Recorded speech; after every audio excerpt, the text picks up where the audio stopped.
Hello বন্ধুরা, this is Istakur Imran on the go. চলে আসলাম নতুন একটা ব্যাপার নিয়ে, নতুন একটা টপিক নিয়ে আপনাদের সাথে কথা বলার জন্য। আমার মনটা খুবই খারাপ, আমি খুবই ডিসঅ্যাপয়েন্টেড, খুবই হতাশ। আপনারা তো অনেকেই অলরেডি নিউজটা দেখেছেন, সেটা হচ্ছে বাংলাদেশে নকল ইঞ্জিন অয়েলের যে কারখানা মহাখালীতে ছিল, সবথেকে বড় কারখানা মনে হয় এটাই, সেটাকে অলরেডি ব্যান করে দেওয়া হয়েছে, মানে বন্ধ করে দেওয়া হয়েছে।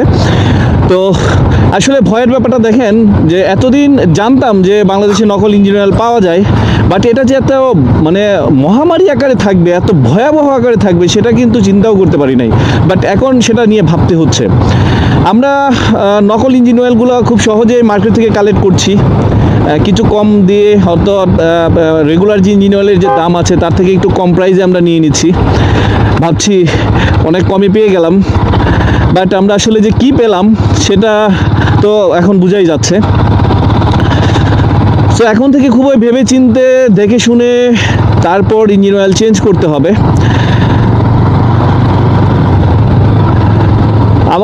আমি শিওর শুধু মহাখালীতে না, বাংলাদেশের বিভিন্ন জায়গায় ছড়িয়ে ছিটিয়ে আছে এই নকল ইঞ্জিন অয়েলের কারখানা। আচ্ছা, ইন্টারেস্টিং ব্যাপার হচ্ছে এই নকল ইঞ্জিন অয়েলগুলো ওরা আসলে তৈরি করে কীভাবে? বাংলাদেশে এ ধরনের যদি ম্যাটেরিয়াল থাকতো, এ ধরনের মেশিন যদি বা ইকুইপমেন্ট যদি বাংলাদেশে থাকতো, তাহলে তো আমাদের বাহির দেশ থেকে ইঞ্জিন অয়েল ইনপুট করার কোনো প্রয়োজন ছিল না। তাহলে সমস্যাটা কোথায়? সমস্যাটা হচ্ছে আসলে এই সমস্যাটার মধ্যে আমরা রাইডাররাও অনেকটা জড়িত। কিভাবে আমি একটু আপনাদের বুঝিয়ে বলি। দেখেন, আমরা যখন আমাদের বাইকের ইঞ্জিন অয়েলটা চেঞ্জ করি, হ্যাঁ, তখন আমরা কি করি? তখন আমরা যেটা করি, কোনো একটা গ্যারেজ নিয়ে যাই, সেখানে ইঞ্জিন অয়েলটা চেঞ্জ করি, করার পর যে নতুন ইঞ্জিন অয়েলটা দেওয়ার পরে যে মানে বটলটা থাকে সেটা কিন্তু আমরা রেখে চলে আসি। হ্যাঁ, সেটা আমরা এটা নিয়ে ভাবি না এটা কোথায় যাচ্ছে, কি হচ্ছে। ইভেন আমাদের পুরাতন যে ইঞ্জিন অয়েলটা দেখবেন ওরা কিন্তু স্টোর করে রাখে, স্টোর করে এটা অন্য আরেকটা কোম্পানির কাছে বিক্রি করে দেয়। ওই কোম্পানি যেটা করে, এই ইঞ্জিন অয়েলটাকে ওরা বিভিন্ন কোম্পানির কাছে বিক্রি করে দেয়। অর্থাৎ এটা 2-3 জনের হাত বদল হয়ে এই নকল ইঞ্জিন অয়েলের যে কারখানাগুলো আছে সেখানে যায় পৌঁছে যায়। বাস কেল্লা ফাতেল। ওরা যেটা করে, এই নকল ইঞ্জিন অয়েলগুলোকে ফিল্টারিং করে। হ্যাঁ, এটা রিফাইনও যদি করতো তাহলে একটা কথা ছিল, বাট ওরা রিফাইন কিভাবে করতে পারে না। ওরা একটা মেশিনের মাধ্যমে ফিল্টারিং করে, অর্থাৎ এই ইঞ্জিন অয়েলের মধ্যে যে কালো কালো যে কালিগুলো থাকে, যে মানে ইকুইপমেন্টগুলো থাকে, এগুলোকে আলাদা করে ফেলে দিয়ে এটাকে দেখতে একদম নতুনের মতো মনে হয়। সেই ইঞ্জিন অয়েলটাকে তারা আবারও সেই বাটলজাত করে সুন্দর করে মার্কেটে আবার দিয়ে দেয়, এবং এমনভাবে এটা মার্কেটে দেয়, আপনি নতুন আর পুরাতন একসাথে রাখলে আপনি বুঝতেই পারবেন না কোনটা নতুন কোনটা আসল, বা কোনটা নকল কোনটা আসল। এটা হচ্ছে একটা ব্যাপার। তাহলে এখন এই নকলের ভিড়ে আসলে আমাদের কি করণীয়, বা আমরা কি করতে পারি? আমরা কি সবসময় নকল ইঞ্জিন অয়েলেই দিয়ে যাব, বা আমরা কিভাবে বুঝবো যে আমাদের গাড়িতে নকল ইঞ্জিন অয়েল দিচ্ছে? আচ্ছা, প্রথমে আসি, আমরা এই নকল থেকে কিভাবে বাঁচতে পারি সেটা আগে বলি। আচ্ছা, আমরা যদি এই নকল থেকে বাঁচতে যাই, আমরা ফুটপাথ থেকে কখনো ইঞ্জিন অয়েল নিব না। অর্থাৎ আপনি দেখবেন বিভিন্ন বাজারে, বিভিন্ন মোড়ে মোড়ে কিছু গ্যারেজ থাকে, হ্যাঁ, ছোটো ছোটো যে গ্যারেজগুলো আছে, এই গ্যারেজগুলোতে আমরা কখনো ইঞ্জিন অয়েল চেঞ্জ করব না, ঠিক আছে? কারণ এই গ্যারেজগুলোতে বেশিরভাগ সময় নকল ইঞ্জিন অয়েলগুলো সাপ্লাই করা হয়, আর ওদের সাথে একটা যুগ সাজস্য ওদের থাকে। ওরা জানে যে এটা নকল ইঞ্জিন অয়েল, এটা জেনে শুনেই কিন্তু আমাদেরকে দিয়ে দেয়। আপনার পরিচিত হতে পারে বা আমার পরিচিত হতে পারে, ওরা বলবে না একদম ঠিক আছে, বাট অ্যাকচুয়ালি কিন্তু নকল ইঞ্জিন অয়েল আপনাকে ধরিয়ে দিয়েছে, আপনার ইঞ্জিনে 12টা বাজিয়ে দিয়েছে। আচ্ছা, এটা হচ্ছে একটা ব্যাপার। তাহলে এখন আমরা কোথা থেকে ইঞ্জিন অয়েল কালেক্ট করব?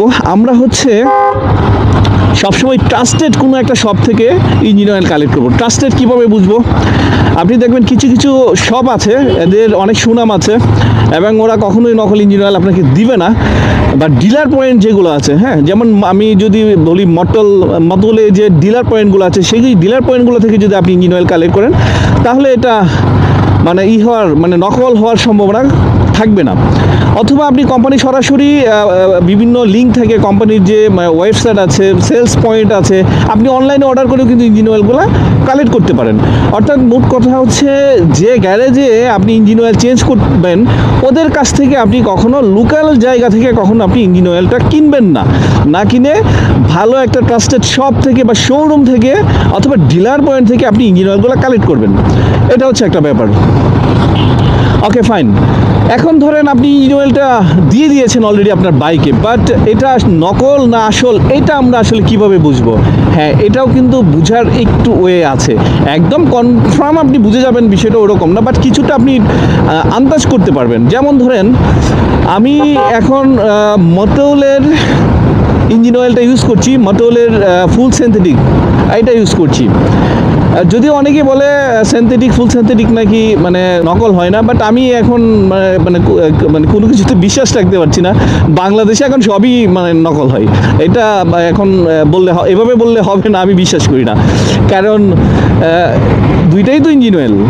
এখন ইঞ্জিন অয়েলটা ইনসার্ট করার পরে, ইঞ্জিন অয়েলটা দিয়ে দেওয়ার পর আমি কিভাবে বুঝবো যে আমি ইঞ্জিন অয়েলটা আসল দিলাম নাকি নকল দিলাম?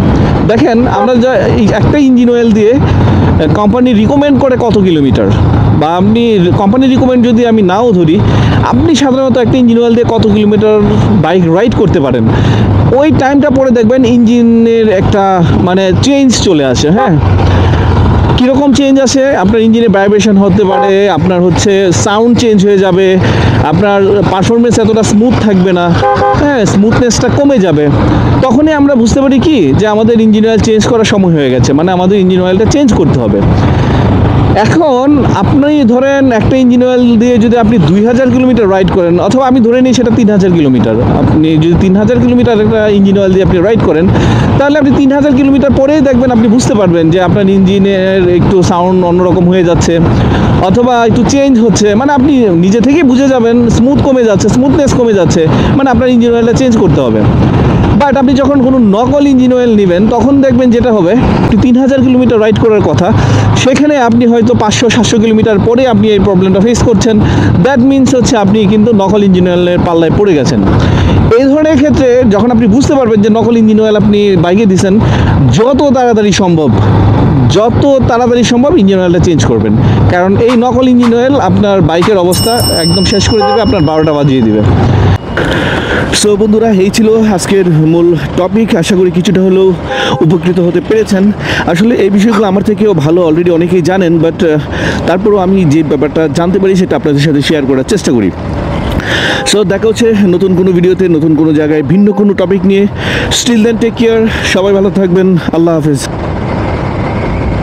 Thanks for watching this video.